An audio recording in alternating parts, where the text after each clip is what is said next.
Oke, jadi hari ini saya akan menginterview salah satu teman saya yang berbeda agama juga untuk membahas tentang pandangan tentang akhir dari kehidupan. Sebelumnya perkenalkan dulu, nama saya Theophilus Halim, NRPC 142400145.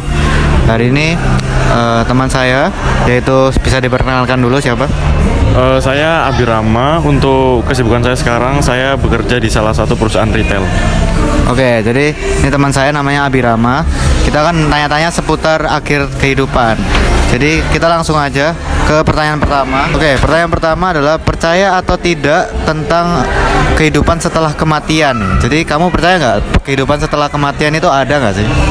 Percaya, karena menurutku kalau dalam agama itu kan diajarkan ya akan ada kehidupan setelah nanti kita meninggal, itu akan ada kelanjutan dari apa yang kita lakukan di dunia. Dan secara pribadi pun aku percaya kalau apa yang kita lakukan itu pasti nanti akan ada pertanggungjawaban.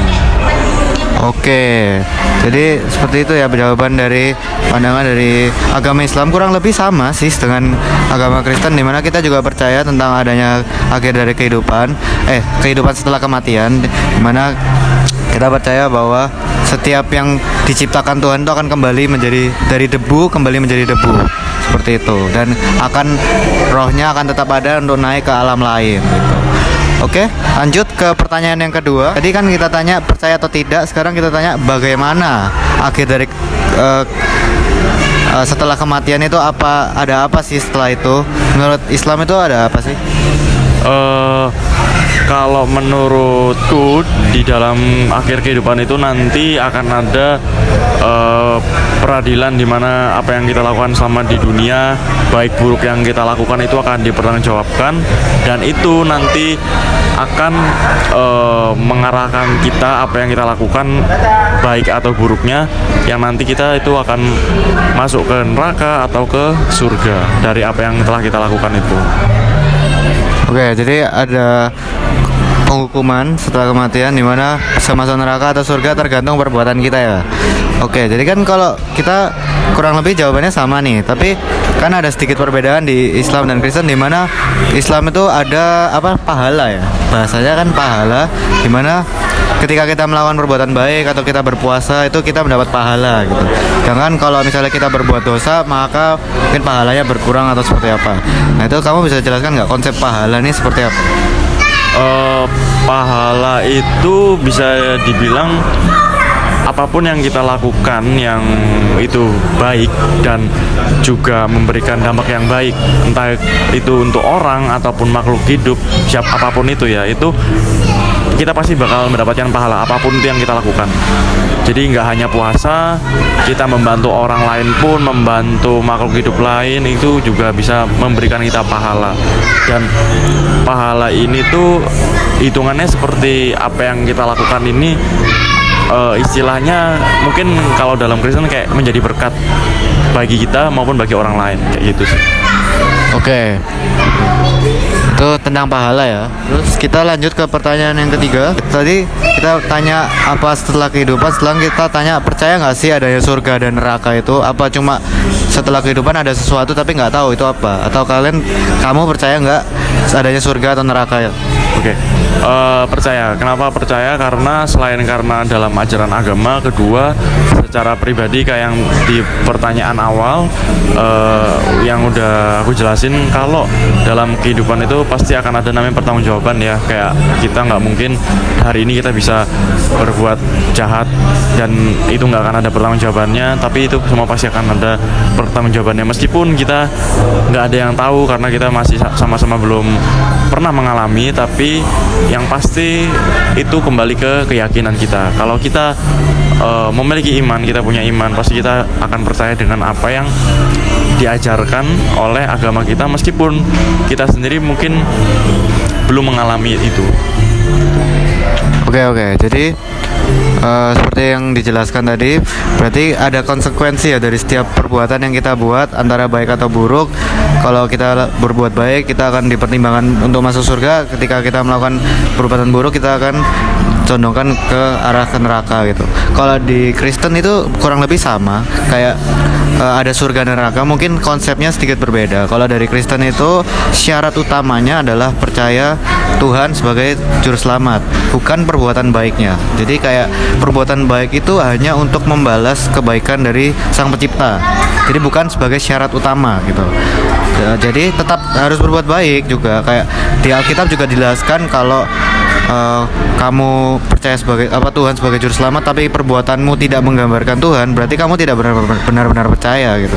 Jadi perbuatan baik itu juga sangat diperlukan di Kristen gitu, dan sangat diajarkan juga. Dan oke, itu tanyaan dari apa surga dan neraka. Oke, tadi kan udah jelasin konsep dari surga dan neraka. Sekarang aku mau tanya, menurut kamu di surga dan neraka itu ada apa sih? Bentukannya itu seperti apa? Surga itu seperti apa? Neraka itu seperti apa sih? Oke.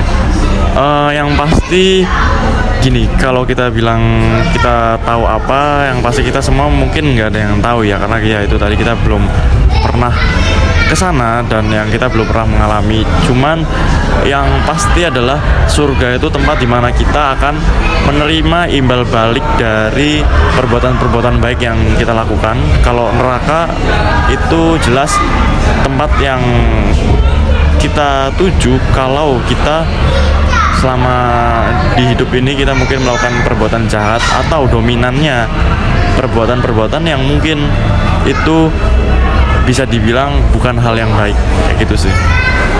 Oke, jadi surga itu tempat dimana kita mendapat imbalan dari perbuatan baik. Kalau neraka itu perbuatan buruk. Mungkin bisa lebih diperjelas kira-kira apa imbalan apa sih yang kita bakal dapat di surga, dan imbalan apa yang kita bakal dapat di neraka. Kayak di surga kita bakal dapat apa, mungkin makanan super enak, atau di neraka kita bakal dapat hukuman super apa gitu. Bisa dijelasin? Yang pasti kalau kita berbuat baik, apa yang kita lakukan baik, pasti itu kan imbalannya juga akan baik. Jadi mungkin analoginya adalah kalau kita ke surga, yang kita dapatkan pasti hal baik. Entah apapun yang kita dapatkan di sana ya, kita nggak tahu. Tapi yang pasti nggak mungkin kita berbuat baik kita mendapatkan sesuatu yang nggak baik. Tapi kalau di neraka, yang kita lakukan adalah hal-hal yang selama masa hidup kita mungkin kita berbuat jahat atau perbuatan yang kurang baik, yang pastinya apa yang kita terima nanti di sana itu juga pasti hal yang tidak baik juga kepada kita. Entah itu mungkin dari apa yang kita terima di sana, perilaku yang kita dapatkan dan lain-lain, kayak gitu sih. Oke, aku mau jelasin dari sisiku, dari sisi Kristen itu kurang lebih sama. Yang dijelaskan konsepnya itu surga adalah upah dari perbuatan baik, sedangkan neraka itu dari perbuatan buruk. Mungkin lebih spesifiknya, kalau di Alkitab itu dijelaskan kalau surga itu kita akan tidak akan ada namanya kesengsaraan, di mana seluruh bentuk kesakitan, kesedihan, apapun itu tidak akan ada. Hanya yang ada itu hanya kebahagiaan saja. Dan hidup kita di surga akan hanya untuk menyembah Tuhan. Jadi tidak akan ada hal lain selain menyembah Tuhan, dan kita akan diberi mahkota kehidupan, kita akan diberikan makan kayak rasa yang enak terus, nggak akan pernah nggak enak. Kebalikannya justru di neraka itu kita akan menerima hal yang nggak baik semua daripada di surga, yaitu kita akan menerima misal hukuman, menerima dicambuk atau diapakan yang kita sering lihat di internet itu. Aku kurang tahu detailnya seperti apa, tapi yang pasti kita akan dapat upah yang jahat juga dari yang kita lakukan. Dan masuk ke pertanyaan terakhir, bagaimana cara masuk surga dan cara ke neraka? Kalau konsekuensinya ke neraka itu gimana supaya kita bisa masuk surga gitu? Oke. Kalau caranya gimana, yang pasti kita nggak bisa menjamin ya. Mungkin kita merasa apa yang kita lakukan itu mungkin udah baik di mata kita, tapi belum tentu itu baik. Jadi yang bisa menentukan itu ya nanti pada waktunya. Yang paling penting adalah kita hidup jalani aja apa yang perlu kita jalani. Jadilah orang yang baik, kita terus berbuat baik kepada orang lain apapun itu. pasti suatu saat kita akan mendapatkan apa yang sesuai dengan yang kita lakukan. Jadi kayak kita nggak perlu khawatir mungkin apa yang kita lakukan ini baik atau jahat, buruk atau baiknya, itu kita lakukan aja yang terbaik yang bisa kita lakukan.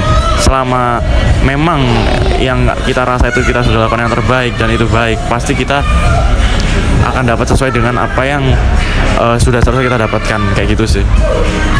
Oke, dan untuk kayak masuk nerakanya itu apakah maksudnya cara neraka itu apakah konsekuensi, kan kamu tadi bilang konsekuensi dari perbuatan jahat. Sejahat apa untuk kita bisa sampai masuk neraka, kamu bisa jelasin atau kamu sendiri juga nggak tahu? Oke, sejahat apa? Yang pasti hal sekecil apapun selama itu hal yang nggak baik itu pasti dikatakan sebagai sesuatu yang jahat. Karena kejahatan sekecil apapun itu tetaplah hal yang jahat. Tapi kebaikan sekecil apapun itu tetap dibilang hal yang baik. Jadi kalau kita mau masuk ke surga atau neraka itu tergantung dari apa yang kita lakukan. Selama kita niatnya berbuat baik, pasti kita bisa menuju yang kita harapkan untuk bisa masuk surga gitu. Oke, kalau dari sisiku kurang lebih sama. Jadi kayak cara masuk surga itu seperti yang udah tak jelasin tadi, percaya Tuhan sebagai juru selamat. Kalau untuk yang neraka, ya kita tidak percaya dan melakukan perbuatan-perbuatan yang mendukakan hati Tuhan tentunya. Meskipun kita percaya, tapi misal kita mendukakan hati Tuhan juga sama aja. Dan juga untuk ini ada pertanyaan tambahan nih buat kamu bro. Menarik nih, ada 2 kasus di mana ini adalah pengecualian. Ya, satu adalah bayi yang langsung meninggal, dan yang kedua adalah orang yang bunuh diri. Kalau di agamamu tuh apa sih kayak bayi yang meninggal dan orang yang bunuh diri nih bakal ke surga atau ke neraka? Bisa dijelaskan? Oke, jadi kalau dari ajaran agamaku, kalau orang yang bunuh diri itu pasti dia dikatakan dia telah melakukan dosa yang sangat besar. Kenapa? Karena dia mengakhiri kehidupan yang diberikan, yang sebetulnya kita belum waktunya untuk mengakhiri ini semua, tapi kita memilih untuk mengakhiri. Jadi bisa dikatakan kalau orang yang bunuh diri itu jelas dia melakukan dosa yang besar. Dan untuk konsekuensinya, dari yang aku tahu itu pasti akan masuk neraka. Cuman untuk secara pribadi aku nggak berani untuk mengatakan semua orang yang seperti itu masuk surga atau neraka, karena ya aku nggak punya hak untuk mengatakan itu. Tapi yang pasti aku cuma bisa nyampein sesuai dari ajaran yang ada gitu. Terus untuk bayi, kalau untuk bayi dia meninggal, kalau dia meninggal itu kan meninggal karena dianya memang meninggal di usia segitu tanpa dia melakukan bunuh diri. Intinya meninggal yang memang bukan karena dirinya sendiri yang melakukan. Nah, kenapa dia bisa dikatakan mati tanpa dosa? Karena ini dia kan masih bayi, jadi dia belum pernah melakukan mungkin dia belum mengerti benar baik dan buruk, dia belum pernah melakukan hal-hal yang manusia dewasa pada umumnya lakukan gitu. Dan yang pasti adalah dia meninggal atau kehidupannya dia berakhir bukan karena dia yang mengakhiri, tapi memang sudah jalannya dari yang menciptakan untuk dia mungkin berakhir di situ gitu. Oke, jadi kalau dari versiku kurang lebih sama. Kalau yang tentang bunuh diri sama, kita tidak membenarkan bunuh diri sama sekali, karena itu berarti ya kamu menyangkali rencana Tuhan. Kayak rencana Tuhan kamu belum perlu mati tapi kamu membunuh dirimu sendiri. Yang kedua tentang bayi itu, kalau aku dijelasin sama orang tua itu kayak itu adalah kehendak Tuhan menentukan dia akan masuk kemana. Mungkin dilihat dari orang tuanya, kalau orang tuanya mungkin benar di hadapan Tuhan, dia akan dipertimbangkan untuk masuk surga. Tapi kalau orang tuanya nggak benar, mungkin akan dipertimbangkan untuk yang sebaliknya. Oke, jadi segitu aja interview hari ini. Thank you banget Abi untuk di interview kali ini, mantap banget. Semoga kita bisa ketemu lagi next time. And see you. Terima kasih teman-teman, bye bye.